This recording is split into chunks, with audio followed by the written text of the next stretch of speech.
నిన్నటి current affairs లో చివరి ప్రశ్నకు సమాధానం. యుద్ధాభ్యాస్ 2024 పేరుతో మిలిటరీ ఎక్సర్సైజ్ ను భారత్ ఏ దేశంతో కలిసి నిర్వహిస్తోంది?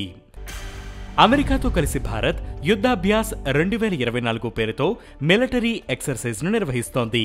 2024 సెప్టెంబర్ 9న రాజస్థాన్లోని మహాజన్ ఫీల్డ్ ఫైరింగ్ రేంజ్లోని ఫారిన్ ట్రైనింగ్ నోడ్లో ఇది ప్రారంభమైంది. 2004 నుంచి ఇరు దేశాల మధ్య జరుగుతున్న ఈ వార్షిక వ్యాయామం సెప్టెంబర్ 22 వరకు కొనసాగనుంది. ఇక మొదటిది global navigation satellite system GNSS లో కొత్త విధానం. దేశంలో టోల్ పాయింట్ల వద్ద ఏకపక్షంగా వసూలు చేస్తున్నారనే ఆరోపణలు ఎదుర్కొంటున్న రోడ్ రవాణా మంత్రిత్వ శాఖ కొత్త టోల్ వసూళ్లు గ్లోబల్ నావిగేషన్ శాటిలైట్ సిస్టమ్ కొత్త విధానాన్ని ప్రకటించింది. ఈ ఉపగ్రహ ఆధారిత వ్యవస్థలో ఫీజ్ వసూలు కోసం global positioning system GPS onboard unit OBU ఉపయోగించబడతాయి. ఈ వ్యవస్థను మొదటిసారిగా ప్రధాన రహదారులు, ఎక్స్ప్రెస్ వేలలో అమలు చేయనున్నారు. ప్రస్తుతం ఉన్న ఫాస్టాగ్, ఆటోమేటిక్ నెంబర్ ప్లేట్ల రికగ్నిషన్ టెక్నాలజీకి ప్రత్యామ్నాయంగా ఈ కొత్త వ్యవస్థ అందుబాటులోకి వస్తుంది. ఇక రెండవది ISAలో 101వ సభ్య దేశంగా నేపాల్. ఇంటర్నేషనల్ సోలార్ అలయన్స్ లో పూర్తి సభ్య దేశంగా చేరిన 101వ దేశంగా నేపాల్ అవతరించింది. ఇందుకు సంబంధించిన ఇన్స్ట్రుమెంట్ ఆఫ్ రాటిస్టిఫికేషన్ ను సెప్టెంబర్ 9న న్యూఢిల్లీలో ISAకి అందజేసినట్లు విదేశీ వ్యవహారాల మంత్రిత్వ శాఖ తెలిపింది. సౌరశక్తి విస్తరణ ప్రోత్సహించడం, వాతావరణ మార్పులను ఎదుర్కోవడం కోసం 2015లో ISAని ఏర్పాటు చేశారు. దీని ఫ్రేమ్వర్క్ ఒప్పందానికి 2020 సవరణ తర్వాత అన్ని UN సభ్య దేశాలు ఇప్పుడు కూటమిలో చేరడానికి అర్హత పొందాయి. ఇంటర్నేషనల్ సోలార్ అలయన్స్ ISA ప్రధాన కార్యాలయం గురుగ్రామ్లో ఉంది. ఇక మూడవది హైదరాబాద్లో ప్లాస్టిక్ రీసైక్లింగ్ ప్లాంట్.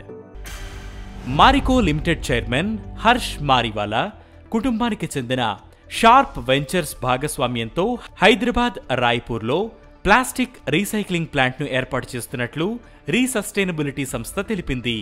FMCG పరిశ్రమకు నాణ్యమైన రీసైకిల్డ్ పాలీలిఫైన్స్ ను సరఫరా చేయడంతో పాటు పర్యావరణానికి లాభం చేకూర్చడం దీని లక్ష్యం.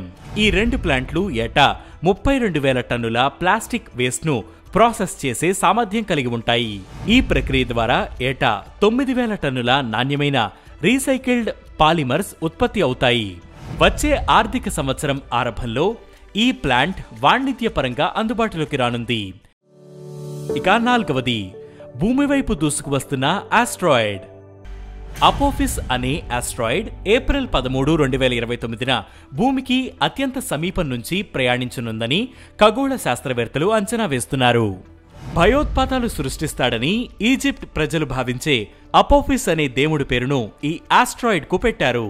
కాగా ఈ ఆస్ట్రాయిడ్ ను భారత అంతరిక్ష పరిశోధనా సంస్థ ఇస్రో అత్యంత నిశితంగా పరిశీలిస్తోంది. ఇందుకోసం ఇస్రో ప్లానెటరీ డిఫెన్స్ అనే ప్రత్యేక విభాగాన్ని కూడా ఏర్పాటు చేసింది. భూమి వైపు దూసుకువచ్చే ఖగోళ వస్తువుల నుంచి భూమిని రక్షించుకోవడమే ఈ విభాగం లక్ష్యం. ఇక ఐదవది ప్రపంచంలో ఉత్తమ దేశంగా Switzerland. US news and world report సంస్థ 2024 సంవత్సరానికి నిర్వహించిన ఉత్తమ దేశాల ర్యాంకింగ్లో స్విట్జర్లాండ్ అగ్రస్థానంలో నిలిచింది. ఉత్తమ దేశంగా స్విట్జర్లాండ్ ఎంపిక కావడం వరుసగా ఇది మూడోసారి. ఆ తరువాతి స్థానంలో జపాన్, అమెరికా, కెనడా, ఆస్ట్రేలియా ఉన్నాయి. భారత్కు 33వ స్థానం దక్కింది. మొత్తం 89 దేశాల్లో జీవన ప్రమాణాలు, వారసత్వం, వ్యాపార దక్షత, సాంస్కృతిక ప్రయోజనాల వంటి 10 అంశాలను పరిగణలోకి తీసుకుని ఈ ర్యాంకులు ఇచ్చారు. ఇక ఈ రోజు కరెంట్ అఫైర్స్ క్వశ్చన్: దేశంలోని తొలి డిజిటల్ లాటరీని ఏ దేశంలో ప్రారంభించారు? ఈ ప్రశ్నకు సమాధానం మీరే కామెంట్ చేయండి.